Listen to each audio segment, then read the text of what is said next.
Who do you think is going to take it all? I think my heart says Brazil. My head probably says probably France or Germany. So the Bengals bringing back Joe Burrow, banking on them beating the Ravens twice. I don't see it happening.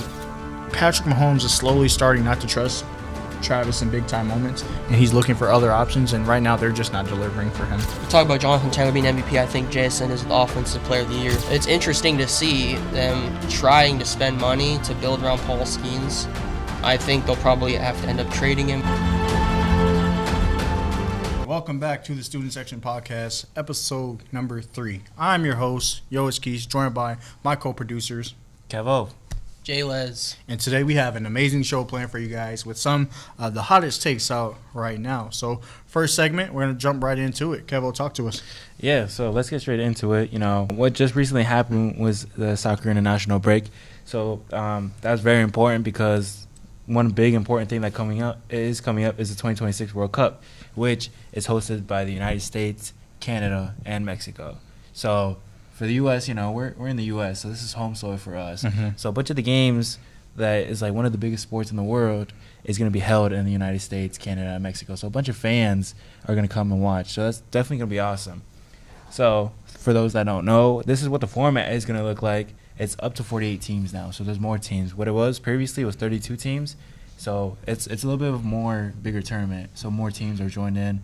A bunch of smaller teams too that, you know, could give their nation a big boost for all the people that love soccer. So the format has been changed. So in Europe, the qualifying format has been updated. There are 16 direct slots for UEFA teams, groups of 4 or 5, and then there's a playoff run for runners-up and for Nation League teams. So some key playoff matches that are scheduled for March and 2026 in Mexico. Those will decide the final spots for the World Cup to get started. So it's going to be interesting. You know, 48 teams, that is a lot. That's a lot. That's going to be really cool to see, you know, more games for us to watch that love to watch soccer. So it's definitely cool. So there will be 12 groups of 4 teams. So the top 2 teams from each group, along with 8 of the best third-place teams would advance to the newly added round of 32 group stage or knockout stage. So that will increase the number of matches from 64 to 104. So then it goes the round of 32 to round of 16, quarterfinals, semifinals, and the final. So one thing I really want to talk about right now, so we're in the U.S., so the U.S. and Canada and Mexico national teams are already in the tournament, mm-hmm. and they've been okay. They've been performing fairly well, a little underperforming on some sides, but you know this is against big teams that are already gonna be in the World Cup. The current champions, Argentina, is gonna be in it.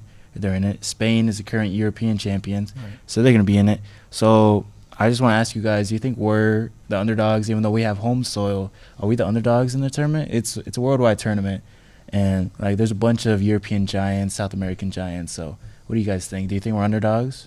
I would say probably, just because we didn't do very well in the past couple World Cups. Even against Mexico and stuff. Yeah, so I think Mexico has a little bit of an upper hand right now, and then obviously other giants from South America like Brazil, Argentina, all of them, even the United Kingdom and all of them, they're pretty decent. They're probably on par with us right now.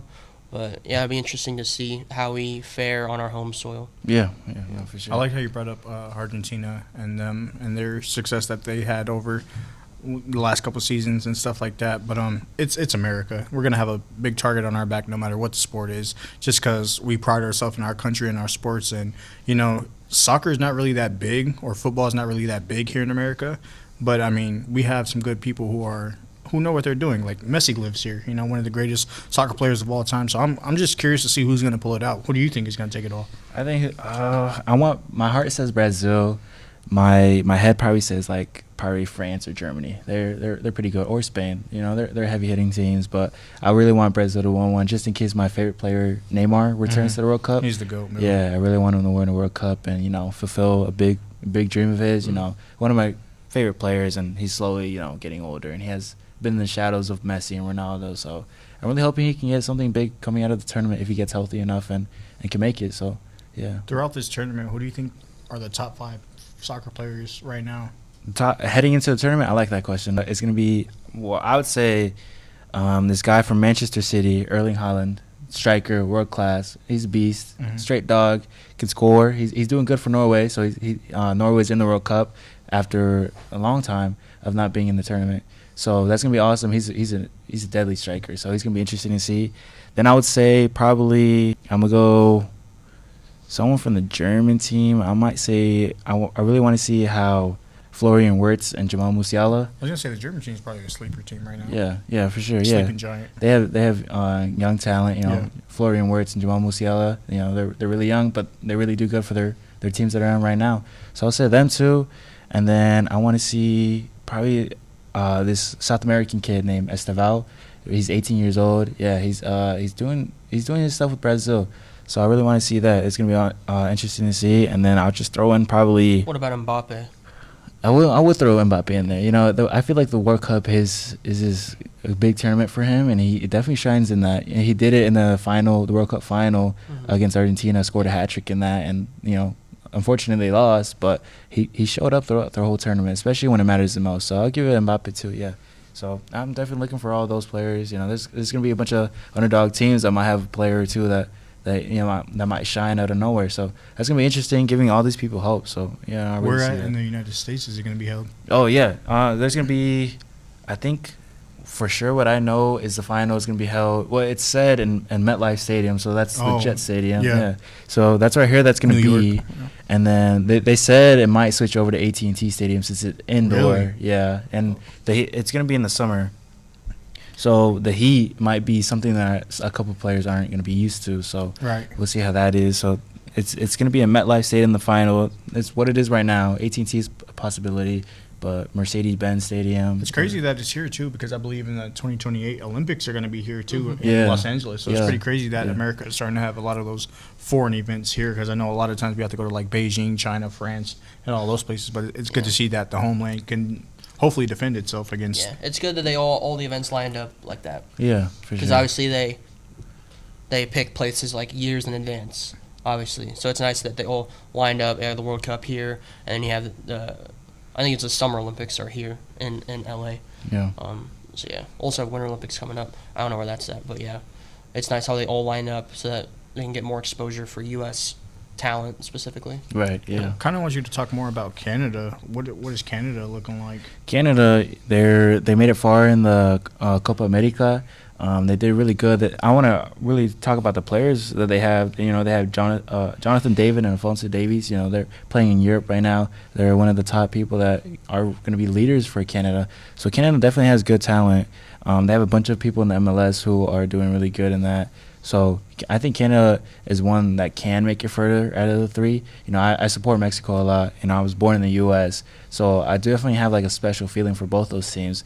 But Canada, after the previous tournament against big South American teams, they did make it a little bit further. Right. So I definitely think they can make it far, depending on who's in their group. They could be thrown in with the group of death, where they can be a bunch of tough teams. I just don't really see. I mean, there's some teams out there, feel free to remind me, but I just don't really see anybody giving Argentina a problem. I mean, Brazil is good. Obviously, USA is decent, but, like, who do you think is, like, Argentina's, like, hey, those guys have a target on our backs. Let's watch out for them.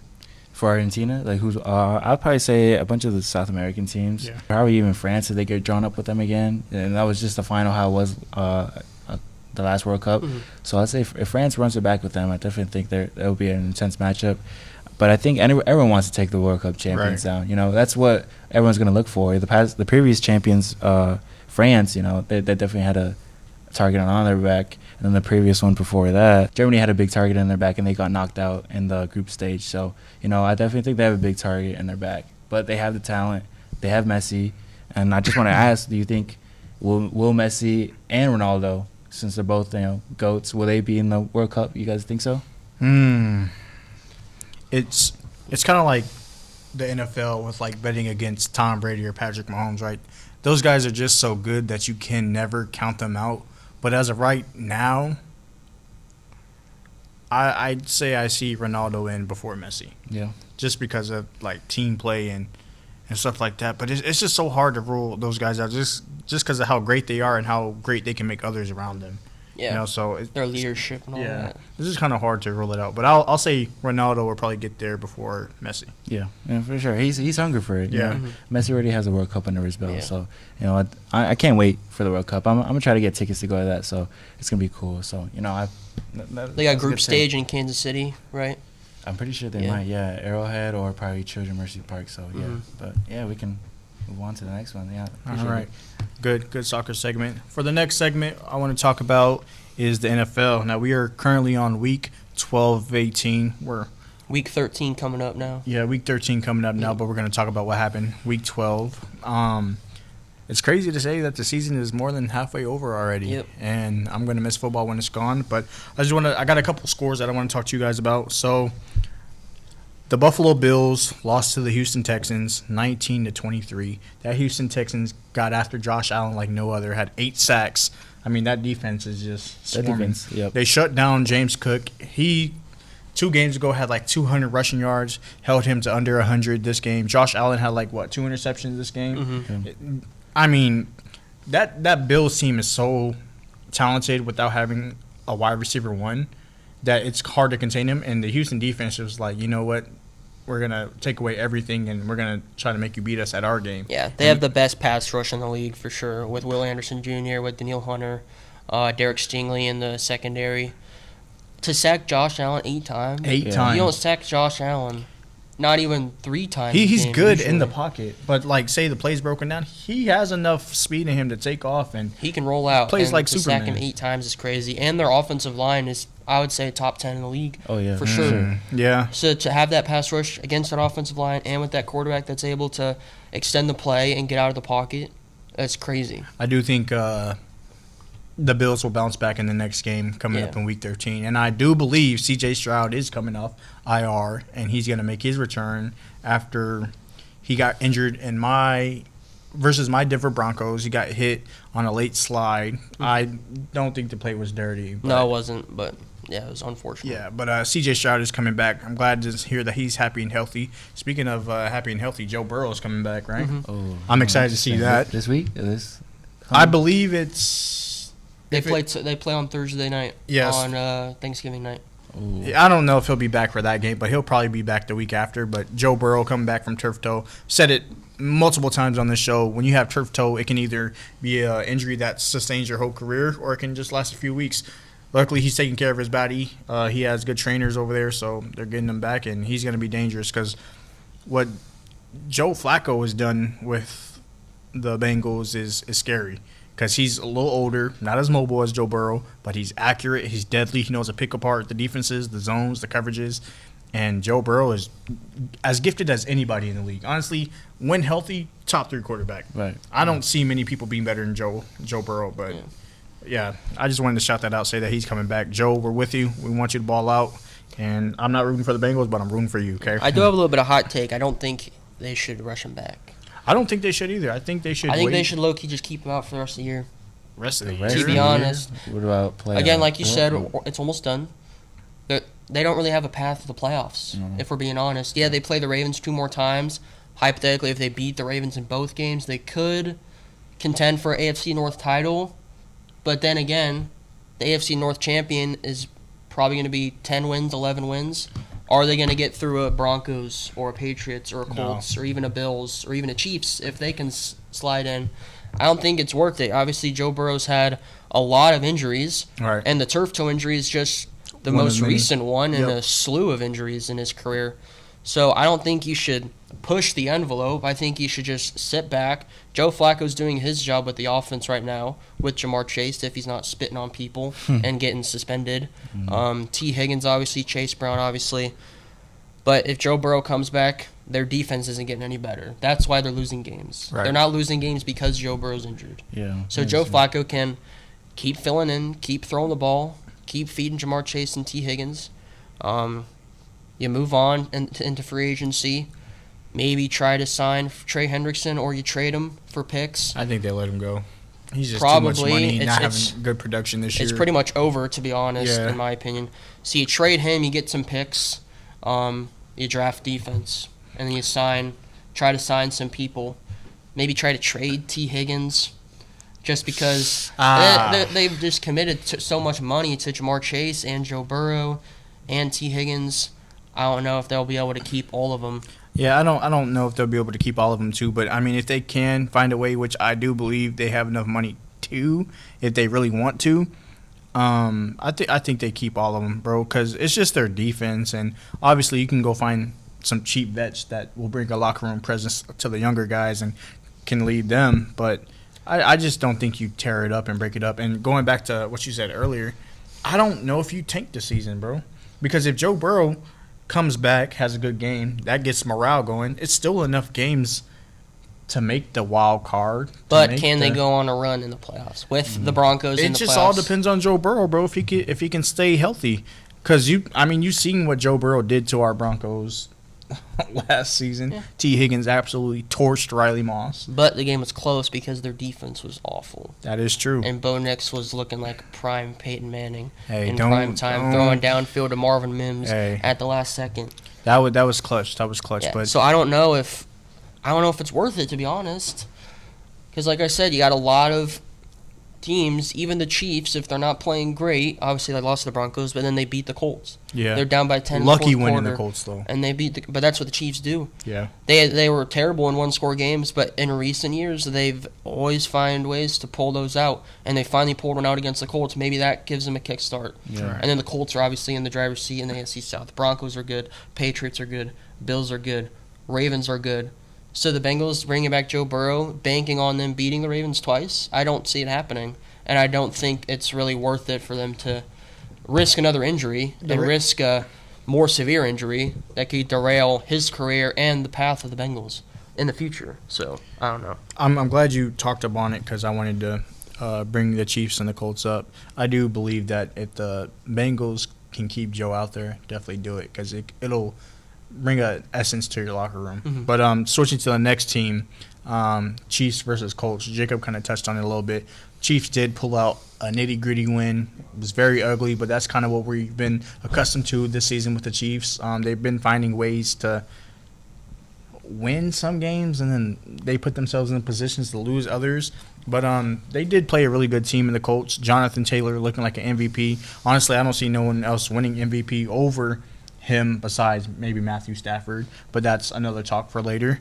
And do you think the Chiefs have a chance to take back the AFC West crown?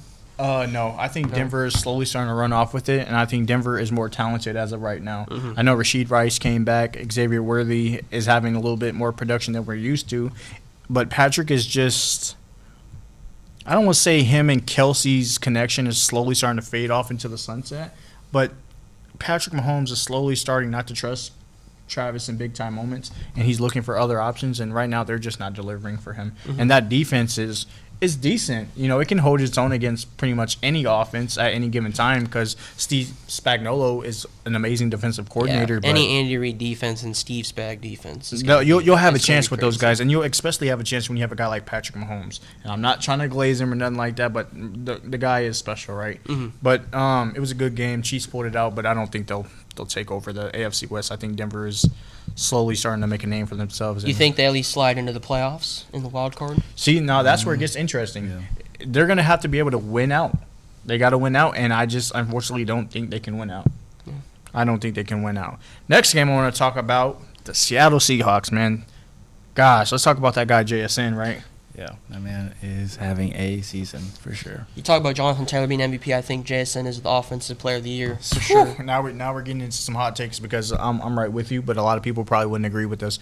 JSN had another 100-plus yard gains. I seen a stat online. I could probably pull it up. It was like he just needs 6 more games to have over 100 yards to break Calvin Johnson's all-time receiving record. He's on pace to break 2,000, first receiver with 2,000 receiving yards. And guess what? The Seahawks are 31st in the league in pass attempts. Wow. So you may say, oh, they're just feeding JSN. They're not feeding anybody else. They're not throwing the ball more than anybody. There's only one team below them in terms of pass attempts. Yeah. So, yeah, it's crazy. The graphic that we have on the screen says, who are the teams to watch out as the playoffs draw near? I'm just going to quickly name them. I got the Denver Broncos, New England Patriots, Seattle Seahawks, the Eagles, the Super Bowl defending champions, and I got the Rams. Those guys are on a heater right now. I don't really see any other teams outside of those teams taking over, but hopefully my Denver Broncos could pull through. But if I had to choose Super Bowl today, give me the Denver Broncos and give me the Los Angeles Rams. Yep. What about you guys? I don't want to be biased. I think the Broncos are probably the front runners in the AFC based on their defense. Again, Texans, if they slide in the playoffs, their defense can win championships. Their offense isn't good enough, though. So I'd say Broncos or Patriots in the AFC, and then probably Rams for NFC. Okay. Quickly give us your Super Bowl. I would give you Patriots and Rams. I do like that one. Yeah, Old-fashioned matchup there. Yeah. Okay. Well, that is all for our NFL segment. Now we're going to dish it off to Jay Les for his specialty of the sports world. I'm talking about the MLB today. Obviously, the World Series is about a month out, but we got free agency going on. First, I'll talk about my Phillies. A little bit of shocking news. The Phillies and Kyle Schwarber are pretty far apart in contract discussion. So I don't know how that's going to go. It seems like they're far apart on the amount of money on the contract and the amount of years on the contract. Yeah. I'm guessing Kyle Schwarber wants more years. He'll probably walk. Yeah, I think he's probably going to walk. Phillies might tear it down, might trade a Bryce Harper. You think they'll do a rebuild? Wow. Maybe as far as they win the playoffs? Yeah. They haven't been going far in the playoffs. Let's be honest. They should have went farther in the last couple years. Granted, they did lose to the world champions, but I mean, that was the World Series. If they won that game, that's series, what I'm they saying. would have Granted, won the they World lost Series. to them, but I think you owe it to the fans and to the team to see if they can run it back. And So here's my thought process. So in 2022, we were the 6th seed in the playoffs. We barely sneak in, and we make it to the World Series. right, And we lose to the Houston Astros. Then the next year, we're better. We add Trey Turner. We add a bunch of other players. We make it to the championship series, and we lose. So we take one step back. Then 2024, we're in the division series. We lose to the Mets. Another step back. You think you would try to make a little bit of progress each year, but it's like World Series, step back, step back, step back. There hasn't been any progress with this team. And it's been the same core of guys this whole time. It's been Bryce Harper. It's been Kyle Schwarber. It's been Nick Castellanos, who they're actively trying to trade. I don't know who's going to want to trade for him. So what do you think they do then? Do you think if they're going to tear it down, do you think they rebuild through the draft or rebuild through free agency? And I think you keep those three guys, though, and you just build around those guys, or especially Bryce Harper. Bryce Harper, you got to keep him. I know there have been rumblings of a trade. I don't really see that happening. They're not letting him go. You could kind of entertain it.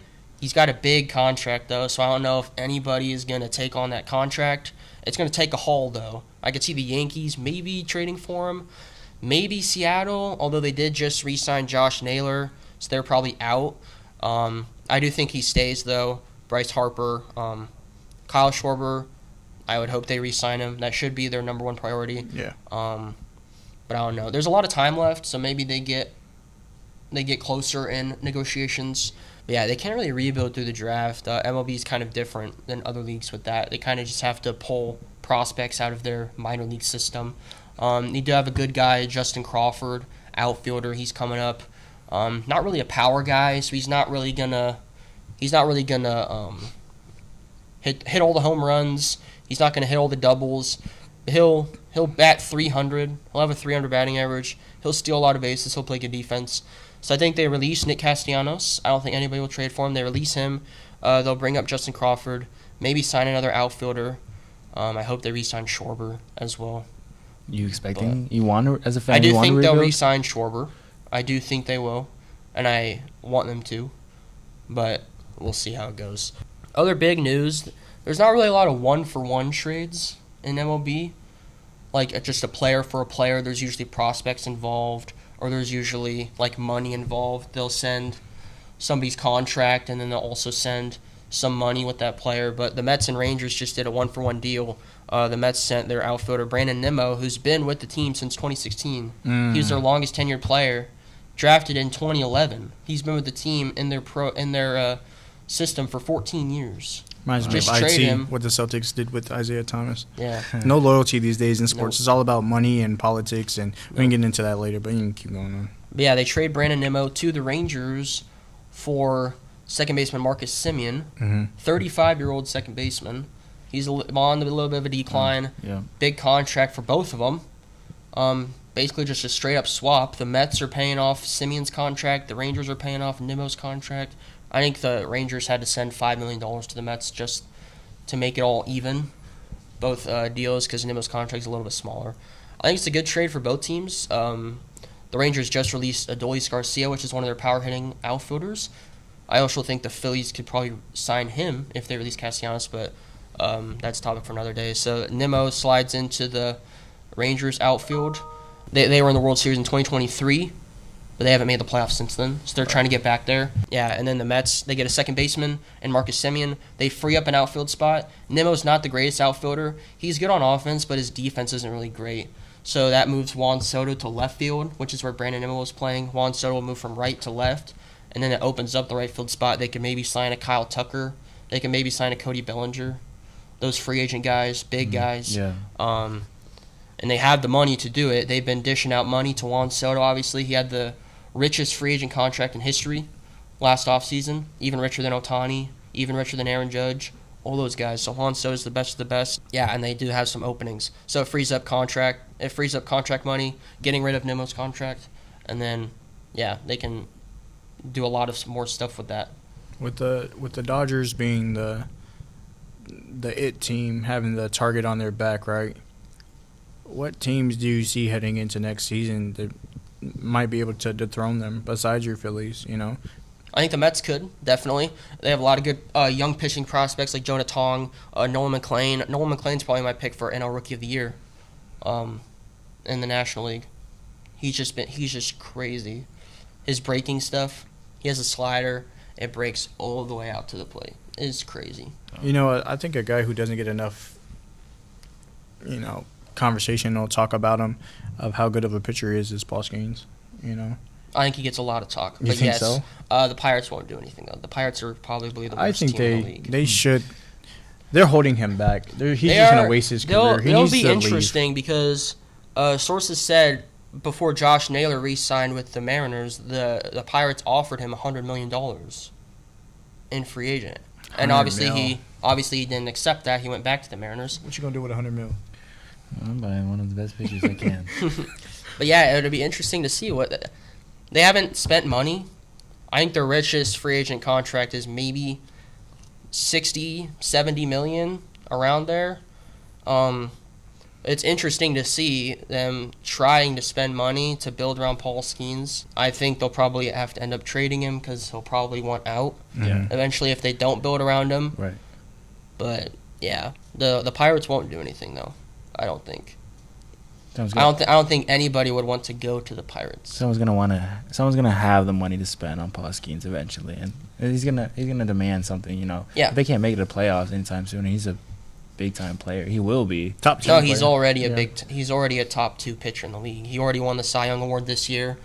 He beat out Phillies' Christopher Sanchez, which non-biased. I wish he would have won it. He had more wins above replacement, which is a very good stat to go off of when comparing pitchers. Sanchez had more WAR than Skeens, but Skeens he passes the eye test. No. Obviously, his girlfriend Livy Dunn. But yeah, he has a sub-2 ERA, 1.97 earned run average, which is just. It's not something you see every day. If you're a non-baseball fan, it's not something you see every day. That guy's a robot, bro. Live, breathe, baseball. He is. He doesn't do anything outside. He fishes sometimes. He kind of reminds me. He's like the baseball version of Kobe, just having that Mamba mentality, just locked in on your sport and how great That's a good you analogy. can be. Yeah. His interview, didn't he have an interview just about baseball? Yeah. Well, they interviewed him after winning the Cy Young, which is the award for the best pitcher in whatever league you're in, National League or American League. Yeah, so he'll probably be the face of the league for years to come.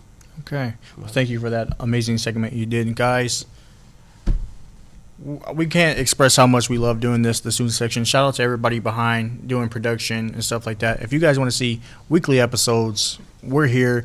Comment down below what more topics you guys want us to talk about. We're available to talk about them, and just continue to support the show. I'm your host, Yois Keys. I'm Kevo. And I'm Jacob. And we're going to end the episode just like that. Y'all stay tuned for the next one. Next episode coming soon. Peace.